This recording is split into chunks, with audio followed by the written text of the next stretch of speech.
Bakunze basobanukirwa 5S TV rero ndongeye ndabasuje mbaye ikaze mu biganiro byacu, ibiganiro bitandukanye nk'uko mubizi, aha ngaha tuhavugira ibintu byinshi bigiye bitandukanye, amatopike menshi atandukanye, kandi amatopike y'ingenzi. Murabizi ko aha ngaha igihe cyose dukurikiye wungukira ibintu byinshi cyane. Uyu munsi rero noneho tugiye kuganira kuri topike yihariye, cyane cyane ku bakristo n'abasilamu ndetse n'abandi bose babasha gukurikira ibya Kristo cyangwa se ibya Korani.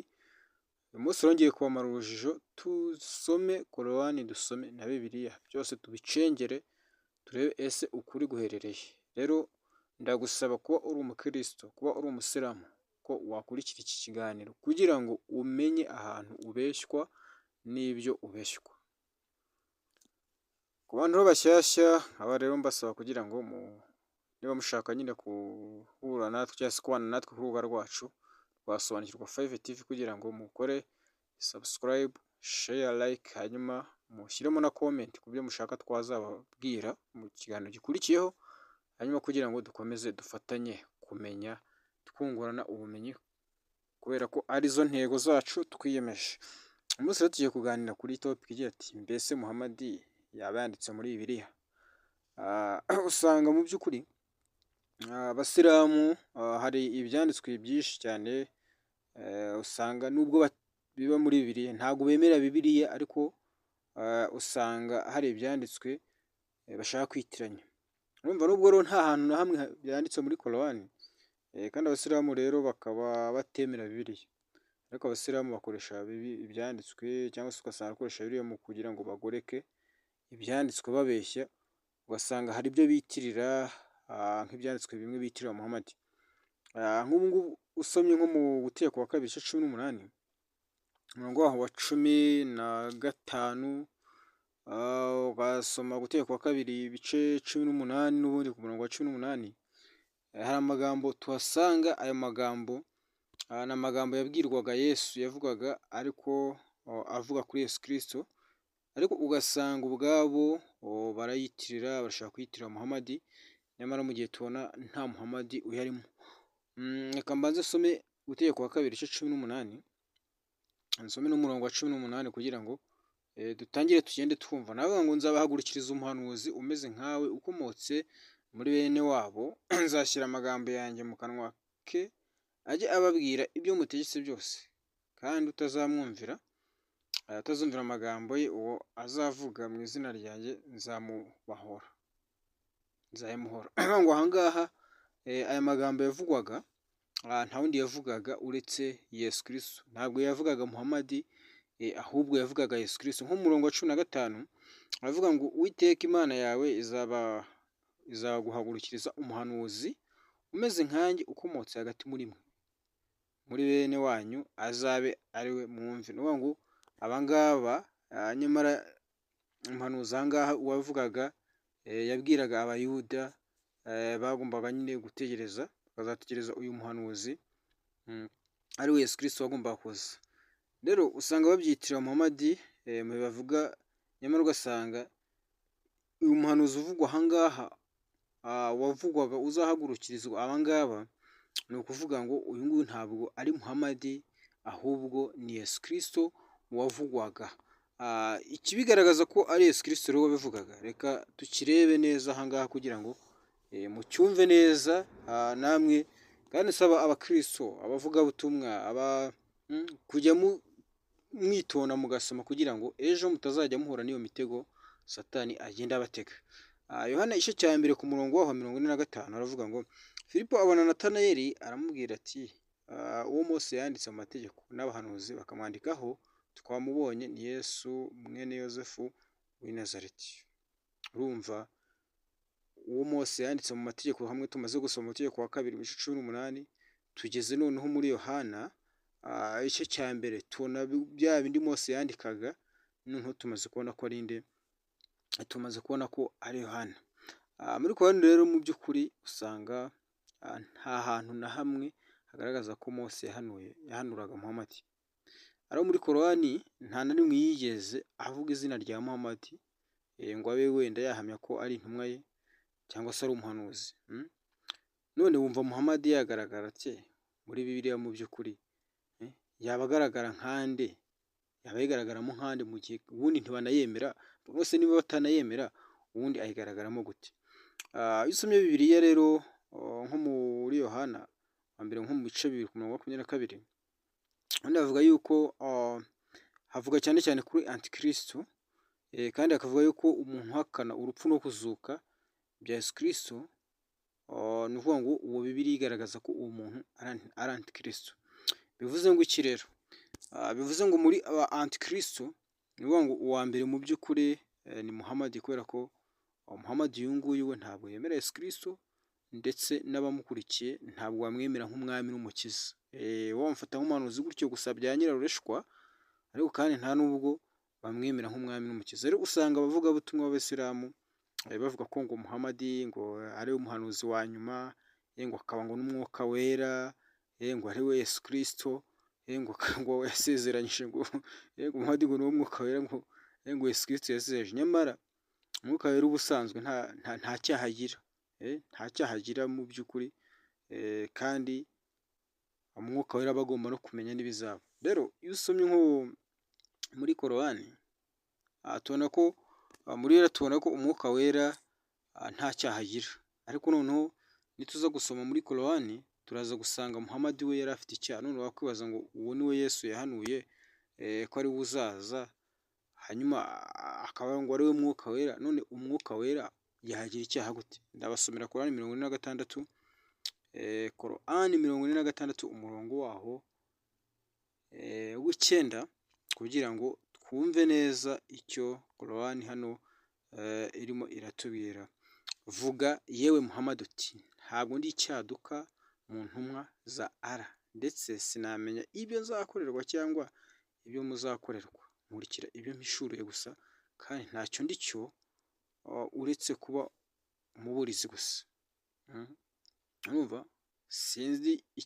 Aragira ati sinzi ibizambaho ndetse n'ibizabakorerwa mwe mwankurikiye. Nose urumva nawe ntazi iki, ntazi ahava, ntazi n'ahajya, ntabwo n'abamukurikiye wapi, ari ubwere nta byiringiro, ari n'abamukurikiye nta byiringiro. Rero usanga mu by'ukuri hari ibintu byinshi usanga abavugabutumwa b'Abasilamu bavuga barwanya cyangwa se basebya cyangwa se banayibeshyera, ugasanga abantu badasoma Bibiliya, abantu basoma Korowani, ugasanga baracanganyikiwe. Rero Muhammad we no mu busanzwe we yivugira ko n'iby'umwuka nta kintu abiziho, ibintu by'umwuka wera, bundi we avuga yuko ni ukuvuga ngo yabwiye abayoboke be ko bagomba gufata isazi yinjiye mu biryo byabo cyangwa se mu kinyobwa cyabo nk'amahirwe, mu ruhande rumwe hakaba indwara, ariko mu rundi hakaba amahirwe. Ibyo ngibyo byo ushobora no kwisanga muri hadifu, ariko ahangaha Muhammad we avuga ko atazi iby'umwuka. Ahangaha turabisoma muri Korowani ya 17, Korowani ya 17 ku murongo waho wa 85, niho tugiye kureba ikintu Muhammad we avuga ku bintu bijyanye n'umwuka. Korowani 17 ku murongo wa 85 ho haragira hati avuga ngo baranakubaza yewe Muhammad ku bijyanye na roho, vuga uti ubumenyi bw'ibya roho bwihariwe na Nyagasani wanjye, kandi mwe abantu mwahawe ubumenyi buke. Urumva Muhammad nawe uyu ni umuntu, ni ukuvuga ngo nawe afite ubumenyi bukeya, ni ukuvuga ngo ibintu by'umwuka ahangaha nawe aragaragaza ko nta kintu namba agize gute, nta kintu abiziho. Turakomeza tugenda ducukumbura, tureba, dusoma Bibiliya, asoma Korowani, kugira ngo mwirinde abantu batesha Bibiliya agaciro, kandi muhari nk'abavugabutumwa, nk'abakristo, ugasanga mwe barabajyana mu bintu mutazi gusa, mugapfa kwakira, mugacanganyirwa no kubera kudasoma. Sobanukirwa rero 5 TV n'ikihabere kugira ngo ibasobanure, kandi mbasobanure kugira ngo mukomeze mukandi subscribe kugira ngo ibiganiro byacu bijye bikugeraho 5 kuri 5.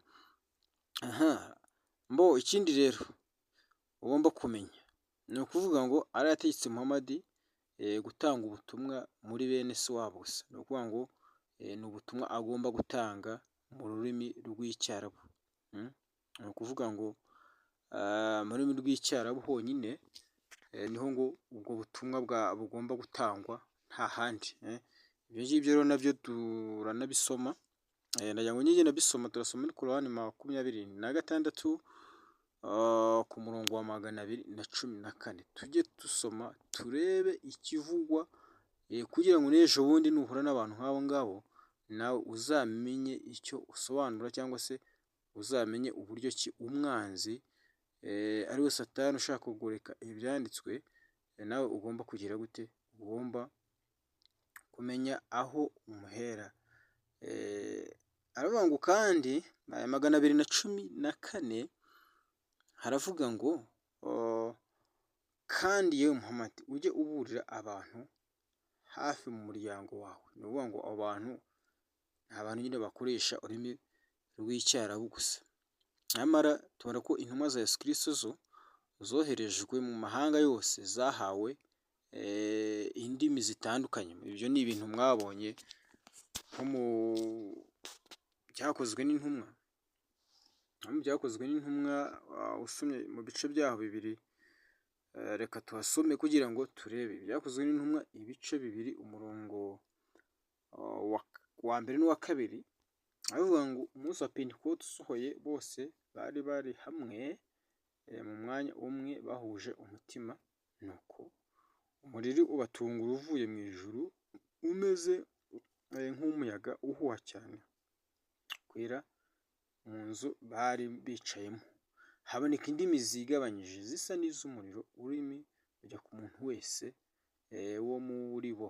Urumva ko ahangaha umwuka wari amaze kumanuka, yatanze indimi ku bantu benshi, abantu batandukanye, mu gihe abasilamu bavuga yuko ubutumwa bwatanzwe bugatangwa mu rurimi rumwe gusa, aricyo Cyarabu. Nyamara ubutumwa bwiza bwo bwatanzwe mu ndimi zose, indimi z'isi yose, indimi zitandukanye, kugira ngo abantu bose batuye isi yose babashe gusobanukirwa n'ijambo ry'Imana, cyangwa se basobanukirwe n'ubuntu bw'Imana. Rero usanga abavugabutumwa b'abasilamu hari ukuntu bagenda bagoreka ibyanditswe, cyangwa se bagafata Bibiliya batanemera, bo bakazana imirongo yo babeshya bakoresheje uburiganya bwabo, kugira ngo bayisenye cyangwa se bikururire abantu, aho kugira ngo basomere abantu Korani yabo, ariyo bakuruza abantu, batangemo ikirimo cyabasha kububaka. Rero ugasanga baritwaza Korani, none ukibaza ukuntu Muhammad ashobora kwandika muri Bibiliya kandi ntibayemera, ukibaza ukuntu Allah ashobora kwandika muri Bibiliya kandi ntibayemera. Urumva ibyo byose nyine ni ibintu bitangaje, kandi ni ibintu burya binababaje. Ntibabaje mu by'ukuri, wese ikintu utemera none ukaba ushaka no kugikoresha ahari mu ibyawe. Yes, rero bavandimwe Kristo dusangiye gucungurwa muri Kristo Yesu, namwe basilamu mutaramenya musomerwa gusa mutisomera, nasaba umuntu wese ko yagombye kujya asoma, cyangwa se utabasha gusoma nakurikira ibiganiro byacu bitambuka kuri Sobanukirwa 5 TV, kugira ngo tujye tubagezaho ibintu mwahishwe, ibintu mutazi, ibintu bakomeza kugira ubwiru, bakabazanira utuntu turi aha gusa tw'inyuma, utuntu two guca ibintu ku ruhande, namwe mukumva ko ibyo bari kubabwira ari ukuri, ariko kandi nta kuri kurimo.